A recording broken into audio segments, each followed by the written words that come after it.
hoy vamos a seguir platicando sobre la metodología de derecho comparado que hemos estado proponiendo a lo largo de las últimas cápsulas. Hoy toca hablar sobre el tercer paso del análisis de derecho comparado. Ese tercer paso va vinculado a un ejercicio de autorreflexión en el cual definamos para qué queremos hacer el análisis en sí mismo.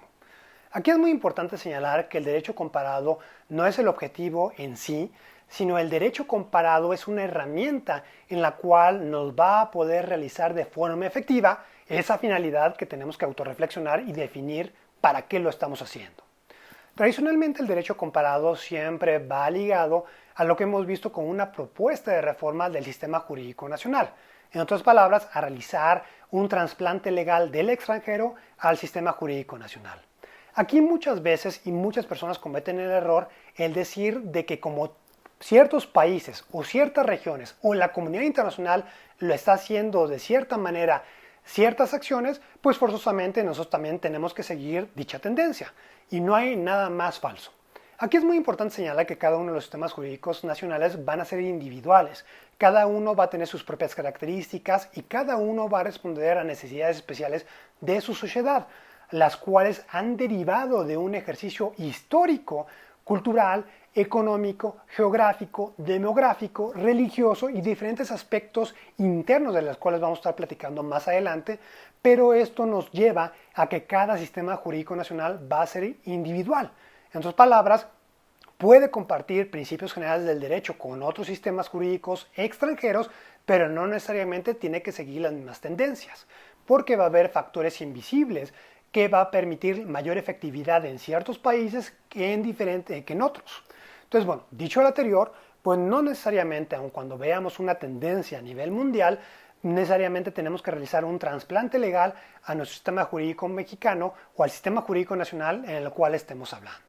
Es muy importante señalar que el derecho comparado pues, va a permitir el poder identificar que no necesariamente todo lo que se hace a nivel nacional es lo correcto. Muchas veces puede haber una pluralidad de respuestas sobre cómo abordar cierta problemática en una sociedad o a lo mejor puede haber soluciones mejores o una forma similar a la cual estamos haciendo a nivel nacional, pero con ciertos aspectos de mejoras.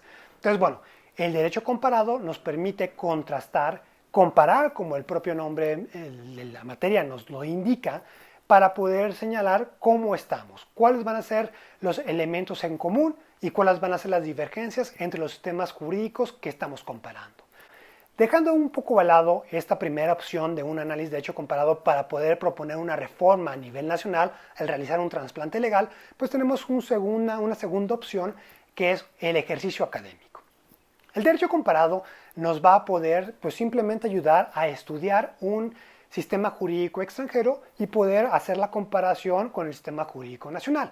En otras palabras, no necesariamente tenemos que llegar a proponer una reforma dentro del sistema jurídico nacional, sino quizás solamente queremos explorar para conocer cómo aborda cierta problemática el país extranjero que estamos analizando como un ejercicio académico. El derecho comparado va a servir como un puente de acercamiento entre dos sistemas jurídicos en los cuales cuando una persona se interesa por analizar cómo opera el sistema jurídico extranjero, pues vamos a tener que esa persona ya está superando uno de los miedos más primitivos del ser humano, que es el miedo a lo desconocido.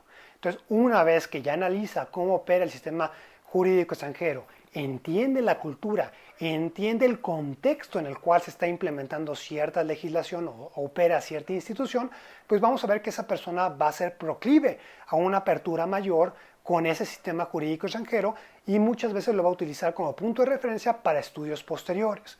Entonces vemos que el derecho comparado pues va a acercar a las naciones y va a ser uno de los elementos en los cuales se facilita la cooperación internacional y el diálogo permanente entre sociedades. Y bueno, la tercera opción en la cual podemos tener como finalidad del derecho comparado, pues es simplemente tratar de ver o tratar de solucionar a lo mejor una problemática que tenemos a nivel nacional, a nivel regional o a nivel internacional. Vemos que hay pluralidad de opciones sobre el análisis de derecho comparado. ¿Para qué queremos hacer el análisis de derecho comparado? Y es el punto en el cual tenemos que definir para poder saber hacia dónde vamos a ir encaminando y qué aspectos tenemos que enfatizar cada vez más dentro de nuestra investigación. Aquí es muy importante señalar que el derecho comparado pues básicamente nos permite el establecer cuáles son los puntos de convergencia y los puntos de diferencia entre los sistemas jurídicos nacionales. Pero el derecho comparado no solamente se queda en identificarlos, sino es muy importante explicar por qué son diferentes, por qué son similares. Ese por qué y el poder definir por qué en algún país es mucho más eficaz y por qué en otros se necesitan a lo mejor instituciones externas que apoyen a la aplicación de la norma, todo este contexto es lo que nos va a permitir propiamente realizar el derecho comparado y entender cómo funciona de una forma mucho más clara el sistema jurídico extranjero que estamos analizando. Esto me lleva a responder la pregunta: ¿en dónde tenemos que poner atención o qué aspectos tenemos que identificar dentro del análisis de derecho comparado? Aquí la respuesta va a estar enfocada en 3 puntos: el aspecto externo, el aspecto interno y el aspecto cultural. El aspecto externo significa que el punto en el cual, o el punto de partida donde tenemos que primero investigar es donde ya esté cristalizada la norma. En otras palabras, donde ya esté puesta en blanco y negro por parte de la autoridad extranjera. Básicamente es las leyes o cualquier otro tipo de decretos que promulguen las autoridades nacionales, pero donde básicamente veamos cristalizada la norma.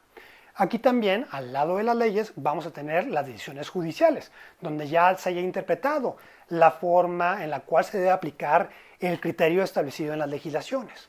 Entonces, una vez que identifiquemos la norma, como comentaba hace un momento, es muy importante señalar y contrastar cómo es similar en los dos sistemas jurídicos que estamos comparando, en qué puntos van a ser diferentes, y una vez que lo identifiquemos, expliquemos por qué las divergencias y por qué las similitudes.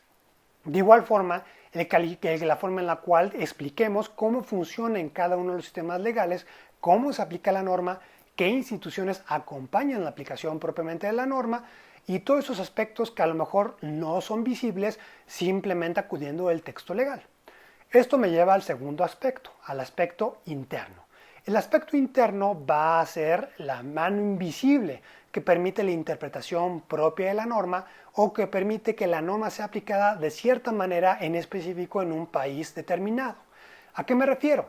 Me refiero a los usos y costumbres, de igual forma a los factores que platicamos en un inicio de las cápsulas, factores históricos, demográficos, culturales, económicos, geográficos, históricos, etc. Todo aquello que propiamente está definiendo a la sociedad en sí mismo de cada uno de los países.